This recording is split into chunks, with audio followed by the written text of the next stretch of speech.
Good afternoon, everyone. It's an honor and a privilege to be here presenting the keynote address, particularly on a subject that is very close to my mind, to my heart, and also to the people who pay my salaries. I am waiting for that to connect so that I can start. Okay. So, before I go into what we are supposed to discuss, I want to give two definitions, because those two definitions are very critical to our understanding of how food systems, of how the transformation of food systems can lead to the general population having access to healthy diets. Okay, I started by saying we'll look at two definitions. And the first one is what food systems is all about. Because there has been misconceptions about what food system is all about. There has been thought that it's all about food production. Yes, it is food production, not agricultural production. Food production because it comprises of a broad set of components, from planting to the transformation of the food to the transportation. If you look at the diagram, you see that there is the agricultural production subsystem, there is the food storage and transport and trade subsystem, there is the food transformation, and then there is the food retail and provisioning. So it is everything that happens to food from the time we produce it in the farm until it is eaten. So the food system is influenced by social, political, demographic, and other factors. You will see that further down in the presentation. So what are healthy diets? These are diets that provide adequate calories. There is a lag in the changing over. So, okay. Healthy diets provide adequate calories and nutrients. That means it provides enough energy, it provides enough nutrients. And then a healthy diet is composed of a diverse mix of foods. Not one food can be termed as a healthy diet. And then a healthy diet is intended to meet all nutrient intake requirements for the particular age group according to the activities they are engaged in. And then a healthy diet helps to prevent malnutrition in all its forms, including diet-related non-communicable diseases. So, what are the challenges with our food systems as they are currently? Number one, our food systems are not delivering healthy diets. We have significant food safety challenges. We have huge post-harvest losses. And in some instances, we lose up to 70% of what we produce. And that's talking about things like fruits and vegetables. And our food systems are also vulnerable to shocks, disruptions, threatened by climate change, threatened also by other stresses such as drought, flooding, erosion, inflation, the COVID-19 pandemic, and of course, conflict.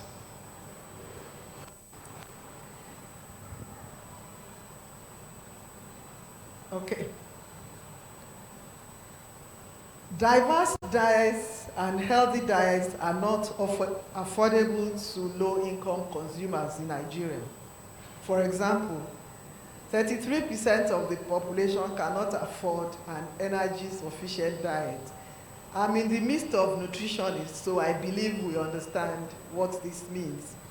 And then 72% of the population cannot afford a nutrient-adequate diet. No wonder we still have the magnitude of the malnutrition indices that we have in Nigeria.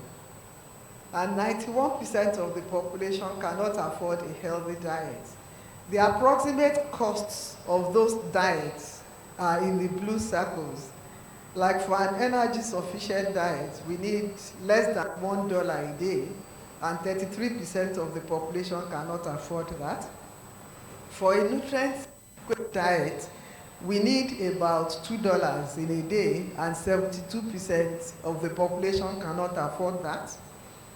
And for a healthy diet, we need about $4 in a day, and 91% of the population in Nigeria cannot afford that.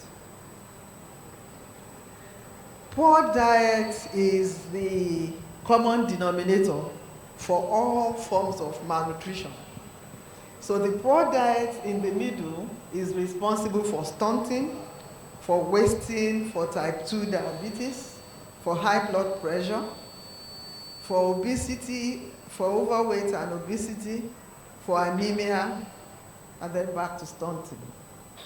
In this room, I am sure that about half of us have challenges related to high blood pressure, high triglycerides, high cholesterol. It's all as a result of poor diet. Okay. This is the first diagram I showed describing the food systems, but I'm using this one to be able to illustrate what the challenges are in all those 4 domains of the food system. So,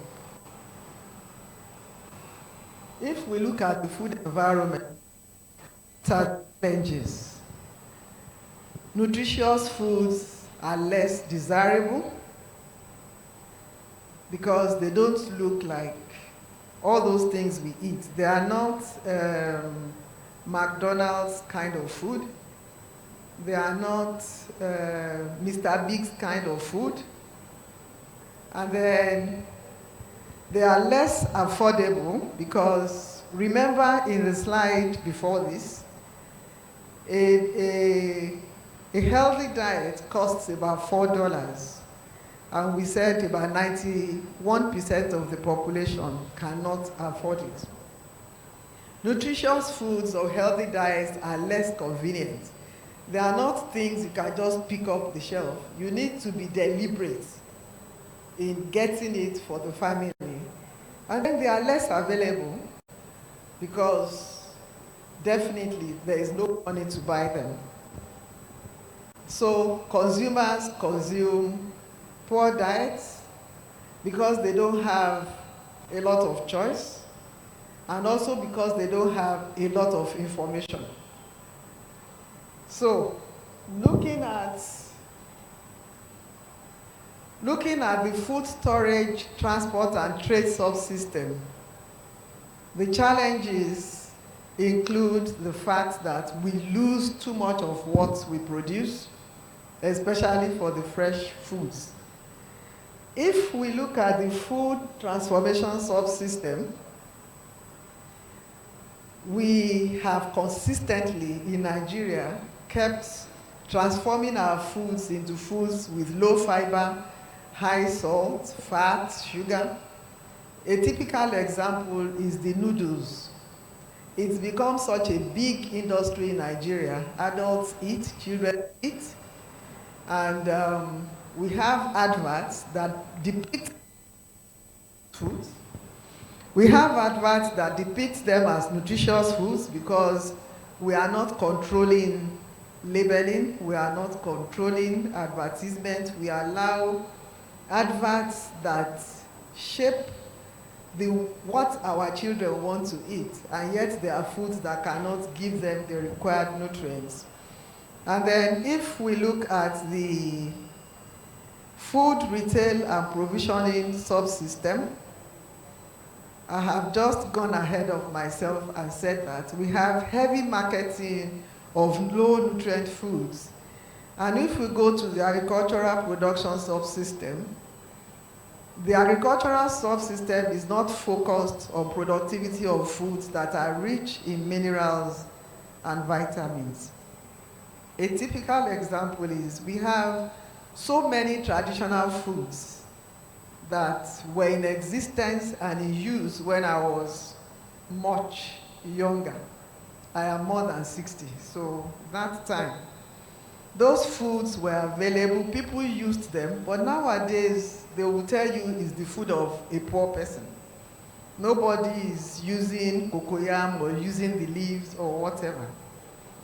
So, this slide is just to help us to start thinking about what we can do to transform our food systems to such that can help us to ensure that the population eats healthy diets.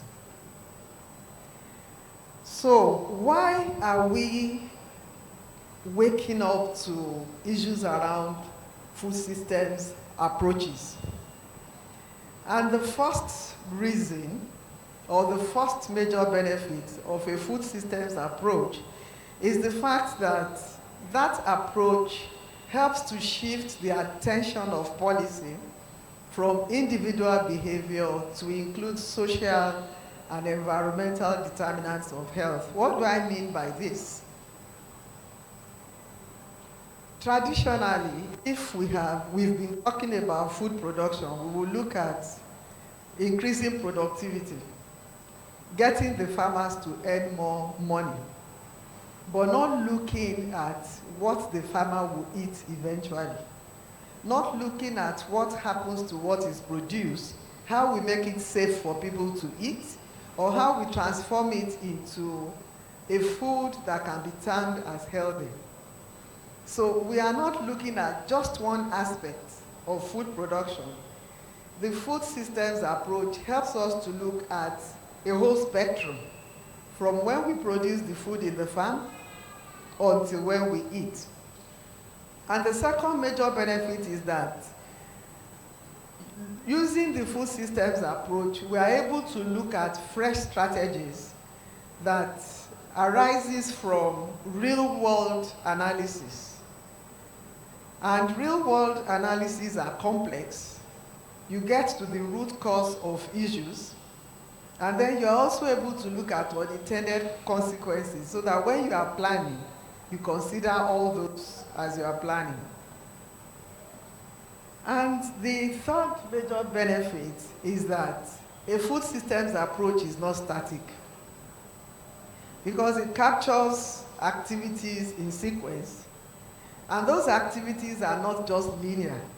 You look at one, you go back and look at the one before it, or even go back and look at maybe the three before it, so that each time new things are unfolding, and then you are addressing influences that appear. And then you are able to look at diets in terms of the short and long-term frames. And I have highlighted this statement here, that looking at time dimension, it helps us to highlight that a strict cost-benefit approach to decision-making is very limited. Because if it is just cost-benefit approach, then there will be too many mistakes along the line. Healthy foods are expensive, so looking at cost-benefit approach is like saying, no, don't let us settle for healthy food. Let us settle for the ones that are convenient. And the fourth major benefit is that a food systems approach helps to encourage interdisciplinary collaboration, to understanding situations, and also be able to formulate effective responses, because the food systems approach embraces complexity. And I'll just give a small example. I said like about 3 minutes ago that we don't look at our traditional foods anymore.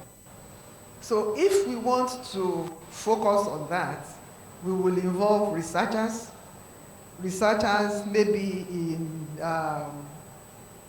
making it less susceptible to insects, to drought. We will need those that will look at the food, the chemical properties. I don't want to be too technical because I'm a food person. And you also want to know what you can do with it. Then the people that are into trade and economics will also look at it. How does it compare to what we have now? How can we make it cheaper? And then the people that are going to sell, they are going to start thinking of how do we popularize it. So it's us to really come together as a group of people to address the challenges of nutrition. So what do we need to do?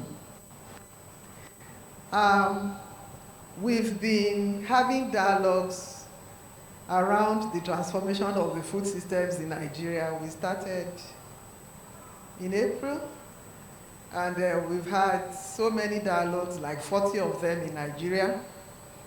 And we have gone to the pre-summit. We have joined the Zero Hunger Coalition. We've done all sorts of things as a nation.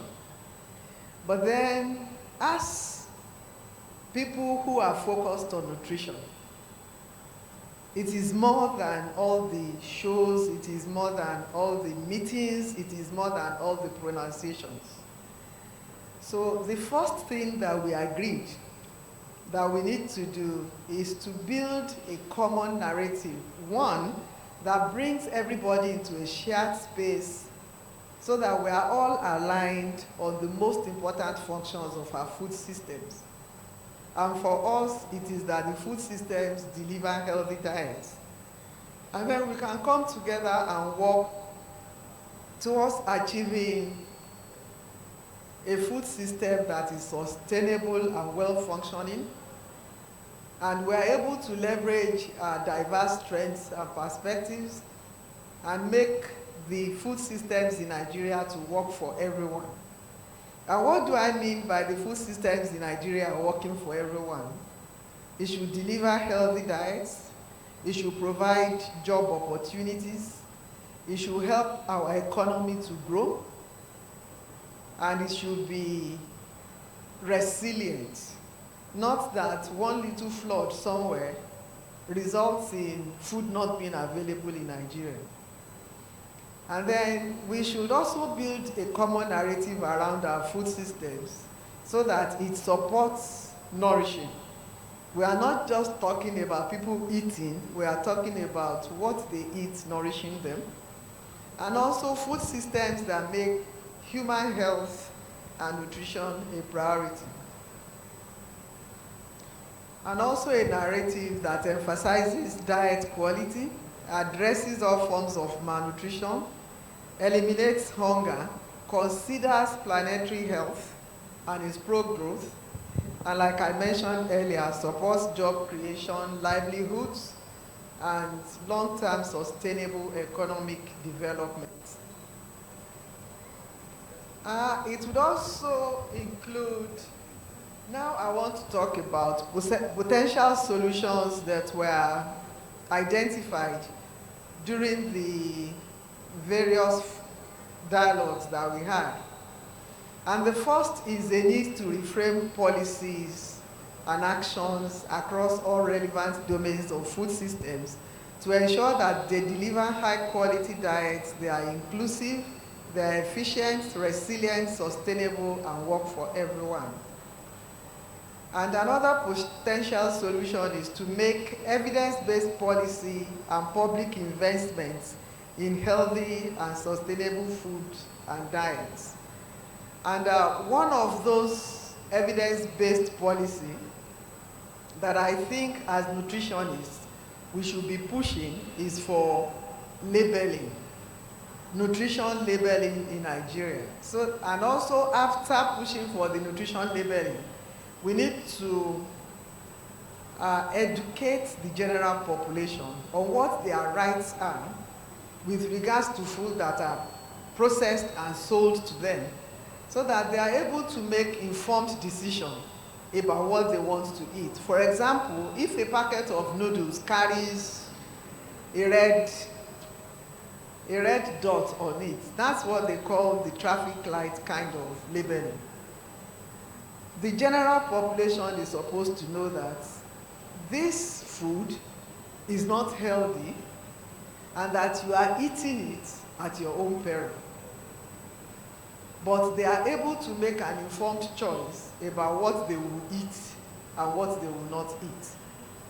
And then we can have policy statements around what can be sold in schools. In my grandchildren's school, you can't take biscuits, you can't take any of those baked things, you can take proper food, and you can take your fruits. So if we have a policy around what can be sold around schools, we are setting up our children to start well, so that they grow up to adults who are able to think through the implication of whatever they put in their mouths. And also, one of the other things that we can do, I'm talking about the second bullet point, public investments in healthy and sustainable foods and diets. There has been mention today about food-based dietary guidelines. I'm happy to say that in the next 1 year, we should have one, because the National Food Consumption and Micronutrient Survey has collected fantastic information about what people eat, what is available. And currently, we have funders that are going to help us to engage the organization who has the technical know-how to support us in preparing the food-based dietary guidelines for Nigeria. So potential solution also includes moving food systems away from food production as a goal towards food production as a tool to ensure nutrition security. And that will include what we promote through our agricultural system.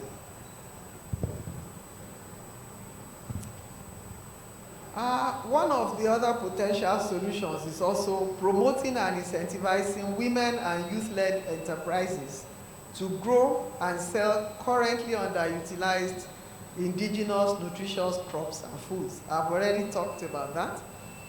And then making our social protection programs more nutrition sensitive. You will agree with me that we actually made a mess of palliatives as a country. We gave out noodles.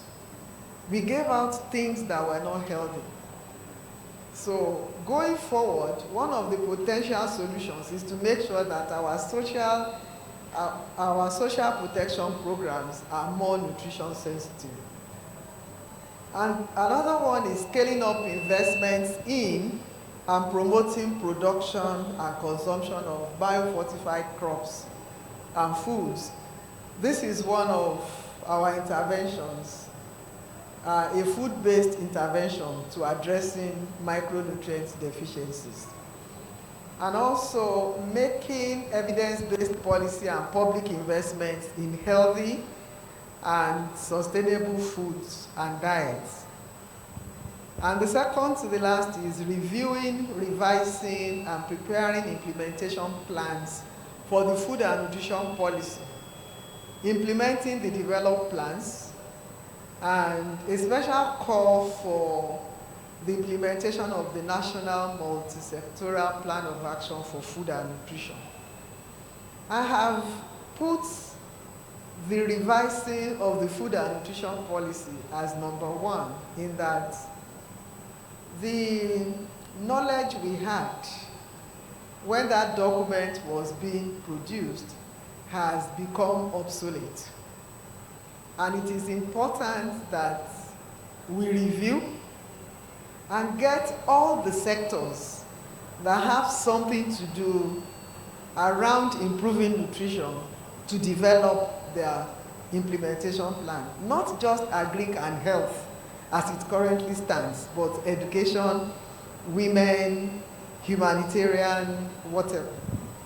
And the last one is creating a nutritious food innovation hub for SMEs through functional partnerships with private sector, development partners, and tertiary institutions for sustainability. That is already happening, but at a very micro level. And we need to get that going so that people are encouraged by the support they get to be able to produce food products that are healthy. I mentioned that after the various dialogues in the country, we now have a transformation pathway that is being proposed. I want to say here that it may not be final, because once the Food System Summit ends on the 24th, the Nigerian delegates will come back, and then we need to start reviewing again based on what they learned in the summit. So we have clustered all the recommendations into 6.